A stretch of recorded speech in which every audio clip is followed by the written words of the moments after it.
Alright, let's set the scene in Glasgow ahead of another big Celtic weekend. A lot has happened since the last time the Hoops stepped onto the pitch, and now, with Partick Thistle on the horizon, it feels like a moment to reset. A breath before diving into a stretch of the season that could tell us a lot about the direction this squad is heading.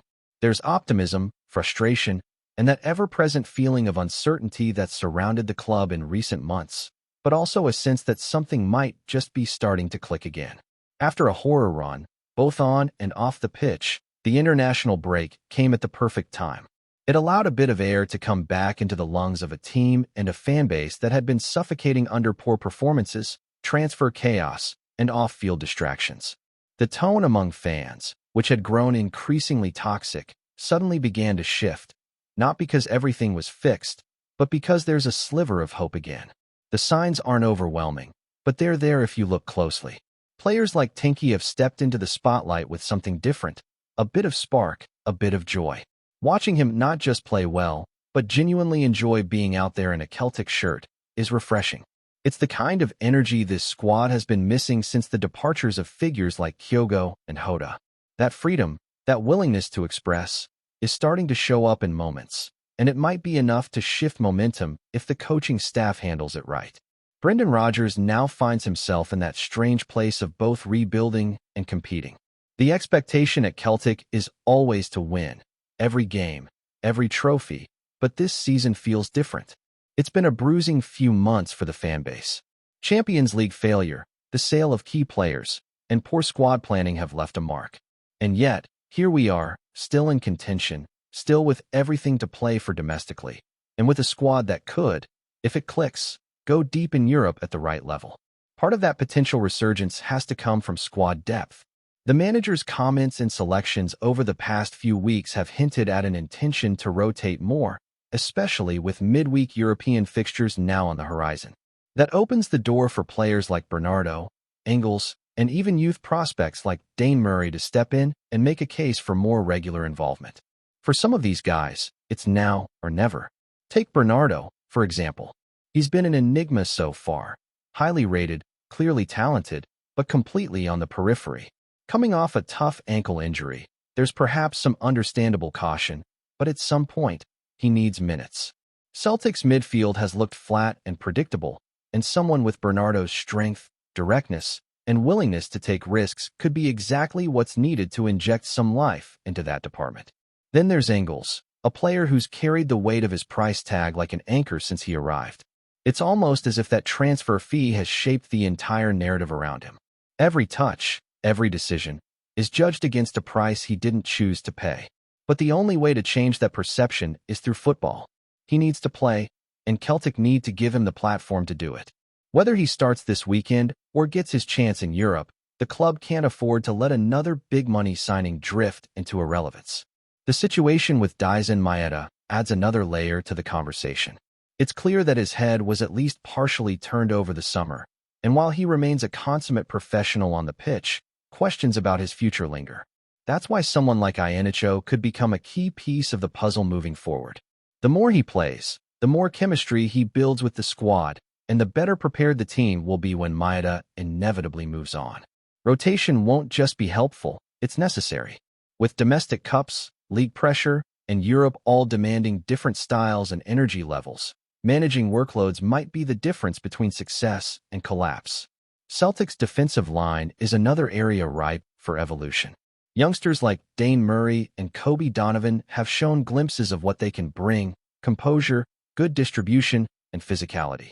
These are not just depth options. They might soon be pushing the current starters, especially as the club looks to the future. The cup match against Partick Thistle provides an ideal platform to give these players proper minutes in a competitive setting without the same level of pressure as a league or European tie. Speaking of pressure, let's talk about the fans. The tension between the support and the board has reached uncomfortable levels. There's a clear demand for better communication, transparency, and respect. That's not going away anytime soon. While the players need backing on the pitch, the off-field frustrations are very real and completely valid. There's a fine balance to strike, protest without damaging the team's performance, and so far, fans have handled it admirably. Walkouts, banners, and peaceful demonstrations have all delivered their message without derailing the on-field focus. If that continues, it could be a turning point in how fans and club leadership engage. But still, the football comes first. Always has, always will. And this weekend's tie against Partick might be more than just another cup game. It's a chance to reset the mood. It's a chance for some of the forgotten names to remind everyone why they're here. It's a chance for Brendan Rodgers to show that he still has the tactical edge and adaptability to mold this squad into winners again. What we need to see is a bit of bravery in team selection. Don't just default to the names that have started all season. Trust the guys who've trained hard and waited for their shot. Let the midfield breathe with different profiles. Let the defense play out from the back with guys who can pick a pass. Let the forwards run into space and express themselves instead of playing within rigid patterns. That's how you get the fans off their seats. That's how you start to build momentum. There are no trophies handed out in September, but the groundwork for a successful season is built right now. If Celtic want to be playing meaningful football into May, it starts with making these so-called routine cup games count. Not just in the scoreline, but in the style, in the confidence, and in the belief that this team can turn the corner. The talk of systems and formations always comes up when things aren't flowing. Could a shift in shape unlock something new? Maybe. Rodgers has the tools to adapt. A 4-2-3-1 could bring more control. A 3-5-2 might get the best out of some underperforming forwards. But more than formation, it's about intensity. The pace at which the team moves the ball, the movement off it, and the desire to win those duels in the middle of the park, those are the real keys. Tactical tweaks matter, but hunger matters more. And of course, with Belgrade looming, this becomes a delicate balancing act. You want to rest key names, but you also want to avoid a slip-up that would send morale spiraling again. It's a tightrope Rodgers has walked before. Managing minutes while keeping standards high isn't easy, but with a deeper squad than people realize, it's achievable. This is a moment for leadership, not just from the manager, but from players like McGregor, who has carried so much weight on his shoulders for so long. These next few months will be telling, not just in how Celtic play, but in how they respond to adversity, how they integrate new talent, and how they handle the noise that surrounds the club at all times. When it comes to actually picking a team for Sunday, that's where things get really interesting. You can feel the debate in every corner of the fan base right now.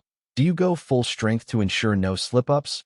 Or is this the ideal chance to rotate, test combinations, and reward some of the players who've been waiting patiently on the sidelines? Brendan Rodgers is not a manager who typically takes huge risks in these types of games, but with the demands of the upcoming European fixture in Belgrade, he might be forced to think a little differently. Starting from the back, it wouldn't be a shock to see a change in goal.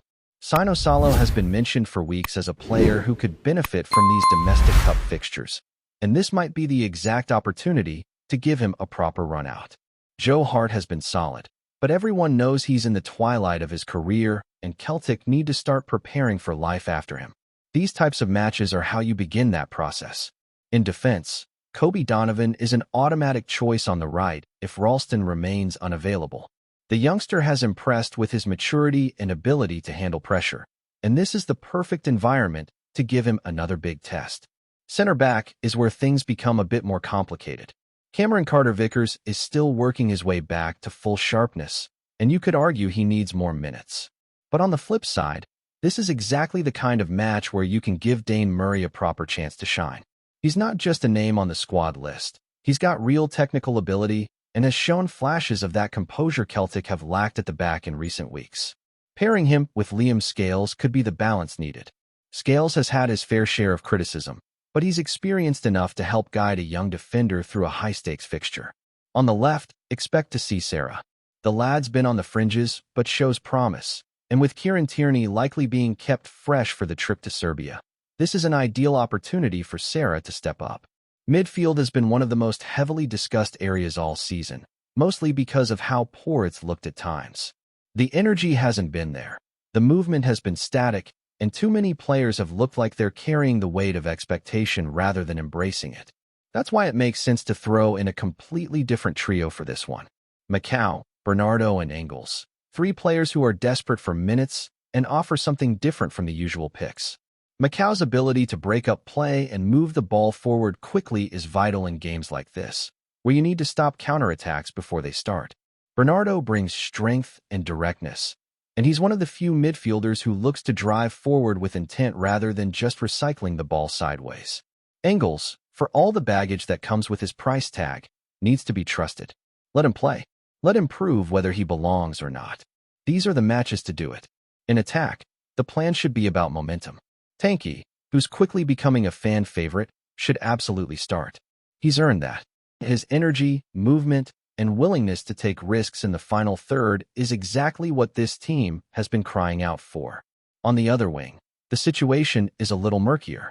Yang's still here, and though he's had a tough start, he's capable of moments. Right now, he needs to be used not just because of rotation, but because the alternatives are limited. James Forrest can't play every game, and Diaz and Maeda might be needed fresh for Europe. That's the dilemma Rodgers faces: how to balance trust with necessity. If Yang is going to remain part of this squad, he needs minutes. These are the matches to give them. Up front, all eyes are on Iheanacho. He was brought in to be a central part of this new phase for Celtic, and while he hasn't quite exploded onto the scene yet, the signs are there. He moves well, he links play, and most importantly, he looks hungry. He needs a solid 90 minutes under his belt to build rhythm and chemistry with the players around him. Against a lower league side that's likely to sit deep and look to frustrate, having a striker who can operate in tight spaces and bring others into play is going to be key. Iheanacho might not have the raw explosiveness of Kyogo, but he's clever, and he's a player who could thrive once the team around him starts clicking. The broader hope for this match isn't just about advancing to the next round. It's about finding confidence, identity, and maybe even a bit of rhythm. Too many matches this season have felt like a grind. Low tempo, predictable build-up, and a real struggle to create chances. That's not Celtic. That's not what fans pay to see. There's still time to fix it, and this could be the match that sparks something. One area that needs to improve massively is the midfield's urgency. When you've got center-backs like Dane Murray and Kobe Donovan who can hit those line-breaking passes, it's vital that the players ahead of them are moving, offering options, and opening lanes. Too often, the ball goes into midfield and immediately comes back because no one is showing. That's why injecting new blood like Bernardo and Engels is so crucial. They've got the legs, the hunger, and most importantly, nothing to lose. Let them play with freedom. Another interesting point is the idea of Brendan Rodgers possibly switching things tactically depending on the opposition. There's been some chatter among fans about the possibility of trying a 3-5-2, especially in games where Celtic dominate possession but struggle to break teams down. Could you see someone like Iheanacho paired with Maeda up top? Could that be the key to unlocking stubborn defenses? Maybe. But more likely, Rodgers will stick with his preferred shape and focus on improving the execution rather than reinventing the wheel. Still, it's food for thought, especially as the season wears on and the demands on the squad increase. Before we proceed, subscribe to our channel and enable notifications to receive all exclusive news about Celtic FC. Don't miss any details about your favorite team. It's extremely important for Celtic FC fans. In the shadowy corners of Glasgow's footballing chatter, a storm is brewing that could ripple far beyond Parkhead. The latest murmur to unsettle the Celtic faithful comes from none other than winger LIEL ABADA, who, according to whispers close to the dressing room, has described the Hoops' inner sanctum as toxic and disunited. If true, the words strike at the very heart of the club's cherished image of unity and spirit, and have already sparked feverish speculation among supporters and pundits alike. For a side steeped in tradition, camaraderie, and collective fight, such a claim feels almost unthinkable. Yet, the notion of cracks behind the scenes is nothing new in football, and Celtic are hardly immune. ABADA, once hailed as one of the brightest sparks in the squad, now finds himself painted as both whistleblower and agitator, depending on which side of the debate one stands. Some believe his alleged outburst merely reflects the frustration of a player who has struggled for rhythm amid injuries and tactical shifts. Others see it as evidence of a deeper malaise gnawing away at the team's foundations. Supporters have long speculated about hidden tensions, pointing to the inconsistent performances on the pitch and the body language of certain players in recent fixtures. Could this be the explanation fans have been grasping for? Or is it nothing more than smoke without fire, a rumor magnified in the restless echo chamber of modern football? What makes the situation particularly intriguing is the timing. With crucial fixtures on the horizon and the league table tighter than ever, the idea of unrest behind closed doors threatens to undermine Celtic's title charge. Rivals across the city will watch with keen interest, hoping any discord at Parkhead might tilt the balance in their favor. For now, the club remains silent, offering no official word on ABADA's supposed remarks. Silence, however, rarely quells speculation, it only feeds it. Whether these claims prove baseless or signal a real fracture, one thing is certain. The whispers have set Glasgow buzzing, and until clarity comes, the question will linger. Just how united are the boys in green and white? Hello, fan. Don't forget to like and subscribe to the channel, as it means a lot to Celtic FC. Also, share your opinion about the news in the comments below. See you in the next video.